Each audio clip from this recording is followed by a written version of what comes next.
My daughter-in-law looked at me and said, "You wouldn't really fit in with our Christmas," as if I were an inconvenience, not the woman paying their mortgage. People like to talk about family as if it's always safe, as if love automatically protects you. But sometimes, family is where you learn how much you're willing to endure in silence. The year my daughter-in-law told me I wasn't welcome for Christmas, I didn't cry. I thanked her. That's the part people find hardest to understand. My name is Barbara Wilson. I was 62 that winter.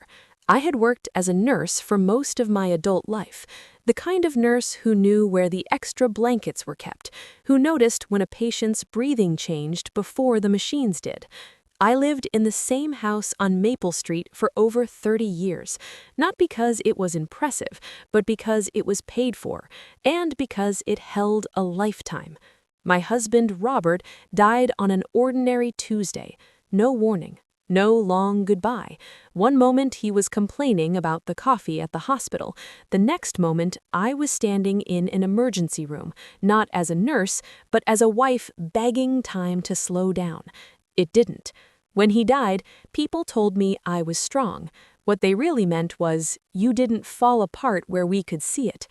Michael was our only child. When he was little, he had asthma so bad I slept with one ear open every night. I learned to recognize fear by sound alone. After Robert died, Michael suggested I sell the house. "It's too big for just you, Mom, and the money would help with my tuition." I remember smiling, and then working double shifts instead, because that's what mothers do. Michael met Jennifer at work. She was polished in a way I never was. Her parents hosted dinners where the silverware matched, and conversations never went anywhere uncomfortable. The first time she came to my house, she called it quaint. I pretended to take it as a compliment. At their wedding, I wore my best dress. It wasn't designer, but it was clean, pressed, chosen carefully.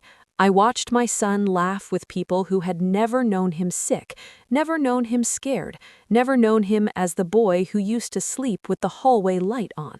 I clapped when they kissed and told myself, this is what letting go looks like.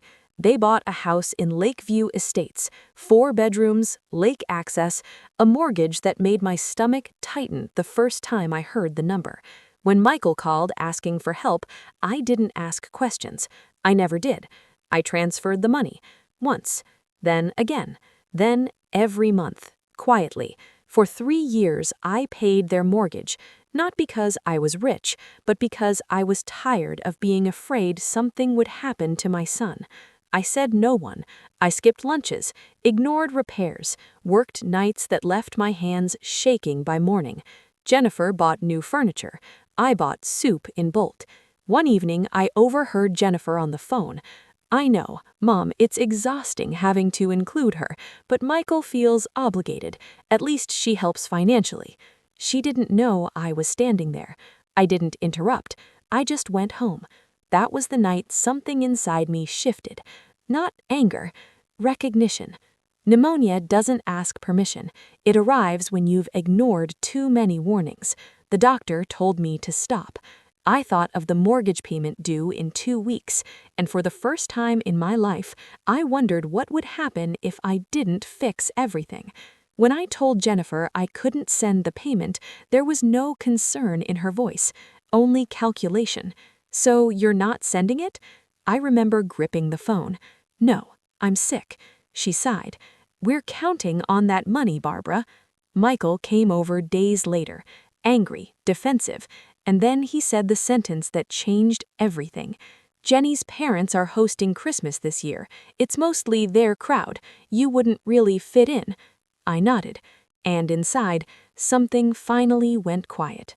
After Michael left, I stood in the doorway for a long time. Cold air slipped into the hallway, carrying the smell of damp leaves and someone's fireplace down the street. I didn't turn on the lights. In the dimness, I looked around my house, the framed photos on the wall, the chair Robert used to sit in every evening, the kitchen table where Michael once struggled through math homework. And it hit me, all at once. I had lived my entire life as if this house, this time, this body, only mattered when it was being used for someone else. That night, I didn't sleep. Not because I was angry, not because I was heartbroken, but because, for the first time, I was thinking about myself. The next morning, I made coffee. I sat at the kitchen table, and I called the bank. The woman on the other end sounded calm and professional. "How can I help you today?" I took a deep breath. "I need to cancel an automatic transfer." She paused. "Which account, ma'am?" "The mortgage payment for Michael Wilson." Another pause. "That transfer has been active for 3 years. Are you sure?" "Yes," I said. "I'm sure." I waited for fear, for guilt, for my heart to race. Instead, I felt something unexpected. Relief. When the call ended, I set the phone down, and quietly, to no one in particular, I said, "I'm done." I didn't explain myself. I didn't call Michael. I waited. 3 days later, my phone started buzzing. "Mom, did you forget the transfer? There's an issue with the bank. Please call me. This is urgent." I didn't respond. Not to punish him, but because I was learning something new, something uncomfortable. Not every call deserves an answer. Michael showed up that afternoon, anxious, irritated, already mid-crisis. "There's been a mistake," he said before even sitting down. I stepped aside and let him in. He didn't ask how I was feeling, didn't comment on how thin I looked. He talked about money. I let him finish. Then I said, calmly, "There's no mistake, Michael. I canceled the transfer." He stared at me. "Why would you do that?" I met his eyes. "Because I can't do this anymore." He raised his voice, talked about commitments, plans, how I couldn't just change things like this. I listened. Then I said something I had never said before. "I've been paying your mortgage for 3 years. In that time, you never once asked if I was okay." He froze. Then he said something that told me everything. "I thought you were helping because you wanted to." I nodded. I did. But wanting to help doesn't mean destroying myself. When I asked about Christmas, he looked away.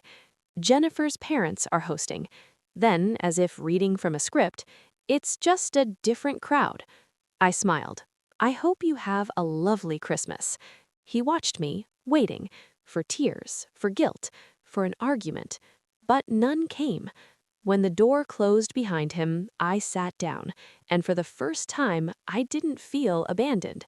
I felt free. 2 days later, Jennifer's father came to my house. He stood in my living room like a man used to negotiating outcomes, not feelings. He talked about inconvenience, timing, appearances. Then he pulled out his checkbook. "I'm prepared to compensate you," he said, "temporarily, just until after the holidays." I looked at the check, then at him. "You're offering to pay me so I'll keep paying my son's bills?" He frowned. "I'm offering a reasonable solution." I stood. "I'm not a solution to your family's problem." He left without saying goodbye, and I knew, in that moment, I had lost my usefulness to them. On Christmas morning, I didn't wake up crying. I made coffee, put on a warm coat, and drove to the community center. There were people there just like me, people who had given too much, people who had been quietly forgotten. We ate together, we talked. No one asked what I had paid for. No one asked what I had sacrificed.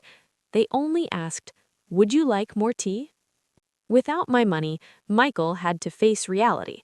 There was no safety net anymore. I heard they had to sell the house. I didn't celebrate, but I didn't feel guilty either. I reduced my work hours, joined a book club, and started fixing my house slowly, carefully, for myself. I learned how to sit still without feeling useless. One afternoon, Jennifer called. Her voice sounded different, tired, unpolished. She apologized. Not dramatically, just honestly. I got used to things being paid for. I didn't argue. I simply said, now you have a chance to live differently. I didn't cancel their mortgage to teach anyone a lesson. I canceled it to save myself. And the strange thing was this: when I stopped, everyone else had to face the truth. Not everyone thanked me for it, but I did. If this story feels familiar, if you've ever been asked to give a little more, endure a little longer, sacrifice just one more thing, please hear this. You are not selfish for setting boundaries. You are simply choosing to live. And sometimes the greatest gift we can give our family is to stop paying with ourselves.